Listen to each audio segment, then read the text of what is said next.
गई है मैक्रो से माइक्रो की तरफ मूव करने की, यानी कि ब्रॉडली मार्केट पर रुझान से अब स्टॉक स्पेसिफिक बढ़ा जाए। बिग स्टॉक्स का प्लीज पहले स्टिंग प्ले आउट करिए डॉक्टर साहब। आज बिग स्टॉक्स की कड़ी में कौन कौन से? देखिए, बजाज फाइनेंस की जो सब्सिडरी का आईपीओ आना था, जिसकी वजह से बजाज फाइनेंस चल रहा था, लगातार बात हो रही थी स्टॉक की, उसका प्राइस बैंड आ गया है बजाज हाउसिंग फाइनेंस का। 9 सितंबर को बजाज हाउसिंग फाइनेंस का आईपीओ खुल रहा है और प्राइस बैंड है उसमें 66 से 70 रुपये के बीच में। ये फोकस में बजाज फाइनेंस नहीं है, फोकस में LIC हाउसिंग है उसकी वजह से। तो अब 70 रुपये के हिसाब से अगर आप प्राइस बैंड होगा तो उसका मार्केट कैप हो जाएगा करीब करीब 58,300 करोड़ के करीब। तो 58,300 करोड़ एक मार्केट कैप बजाज फाइनेंस का, 66 से 70 रुपये प्राइस बैंड है उसका। हमेशा जब भी एक इस तरीके का आईपीओ आए, आप कंपेयर करिए कि लिस्टेड पीयर क्या कर रहे हैं। और एक मेरा व्यू पॉजिटिव रहा है पिछले पिछले हफ्ते मैंने बात की थी LIC हाउसिंग फाइनेंस की। अब प्राइस टू बुक वैल्यू देखिए, Bajaj housing finance price to book value के हिसाब से आ रहा है मार्केट वो आईपीओ लेकर 3.2 टाइम्स। अब वो बजाज फाइनेंस है तो ऑब्वियसली उसको मिलेगा 3.2 टाइम्स। बाकी लोग कहेंगे कि हमें क्यों नहीं मिल रहा, भाई आप बजाज फाइनेंस नहीं है तो आपको नहीं मिलेगा, तो बजाज फाइनेंस को मिलेगा 3.2 टाइम्स। लेकिन उसके सामने LIC हाउसिंग फाइनेंस एक ऑलरेडी एग्जिस्टेड एस्टेब्लिश प्लेयर है, अच्छी पेरेंटेज है, सब कुछ है और बड़ी कंपनी है, ऐसा नहीं है कि छोटी कंपनी है। और 1.78 टाइम्स मुझे लग रहा है कि थोड़ा स्कोप है यहाँ पर 1.78 को थोड़ा ऊपर आने के लिए, और उसके बाद पुरानी प्लेट पे आ जाएगी वापस। उसके बाद आप PNB हाउसिंग फाइनेंस 1.64 टाइम्स, यहाँ भी थोड़ा सा स्कोप है।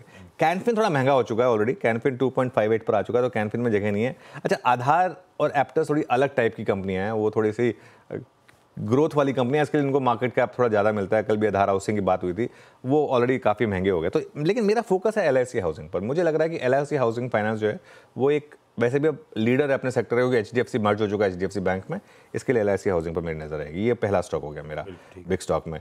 दूसरा बिग स्टॉक है आज हिंदुस्तान एरोनॉटिक्स। आई थिंक सुबह सुबह हमने उसके हेडलाइन में भी चर्चा की थी। स्टॉक करेक्ट हो चुका है, लोअर लेवल से वापस एक रैली के साइन दे रहा है और 6,145 का लक्ष्य है एंटीक का यहाँ पर। और उनका ये मानना है कि जो 26,000 करोड़ का ऑर्डर है, इससे हैल की ऑर्डर बुक 1 लाख करोड़ हो जाएगी। अच्छा, हैल के नंबर्स बहुत शानदार रहे हैं अगर आप पिछले 2 क्वार्टर के देखेंगे तो। और जो लोग सोच रहे हैं कि क्या आगे भी नंबर आएंगे, अगर 1 लाख करोड़ की ऑर्डर बुक है और इतनी विजिबिलिटी है, विजिबिलिटी बहुत शानदार है, तो नंबर्स तो आएंगे। अब रिटर्न रेशो 20% से ऊपर रहने की यहाँ पर एक्सपेक्टेशन है इनको इसके लिए, और उनको ये लगता है कि अभी भी वैल्यूएशन महंगे नहीं है हैल में। मेरा व्यू नहीं है, ये एंटीक का व्यू है, लेकिन मुझे लग रहा है आज शायद थोड़ा सा डिफेंस में एक्शन रहेगा और इसके लिए हिंदुस्तान एरोनॉटिक्स इसको ग्रीन में लेके चल रहे हैं। तीसरा स्टॉक, और बहुत लोग ना एक चीज़ आपकी स्क्रीन पर सामने होता है फिर भी आप नहीं करते हैं, जैसे वेदांता। आशीष, तीसरा डिविडेंड दिया इन्होंने 20 रुपये का। पिछले साल की बात हुई ना कि अब बचा क्या, डिविडेंड दे पाएंगे नहीं दे पाएंगे, उसके बाद से 3 डिविडेंड और दे चुकी है कंपनी, और 35 रुपये ये कंपनी अब तक इस साल में डिविडेंड दे चुकी है। इसका मतलब 8% के करीब की ऑलरेडी यील्ड हो चुकी है आपकी। स्टॉक अब चला है ऑब्वियसली पिछले 14 दिन में, लेकिन क्या होता है कि ये कंपनी अगर आप पिछले 2 साल का डिविडेंड का इसका ट्रैक रिकॉर्ड उठा के देखेंगे तो इतना पैसा इसने डिविडेंड में बना के दिया है आपका, जिसका कोई मतलब कोई और पैरेलल है नहीं। ठीक है, तो एनीवे, तो इसको भी मैं ग्रीन में लेके चल रहा हूँ। और वेदांता ने भी करीब करीब अभी रिसेंटली 3100 करोड़ जुटाए थे, उस वजह से तो वेदांता मेरा ग्रीन में है। वैसे भी मेटल्स में थोड़ा सा तो मोमेंटम है इस समय, तो 3 स्टॉक्स हो गए, तीनों को मैं ग्रीन में लेके चल रहा हूँ आज। बिल्कुल ठीक, बहुत बढ़िया। LIC हाउसिंग फाइनेंस क्योंकि पीयर का आईपीओ आने की तैयारी, तो इसीलिए रडार पर रखिएगा।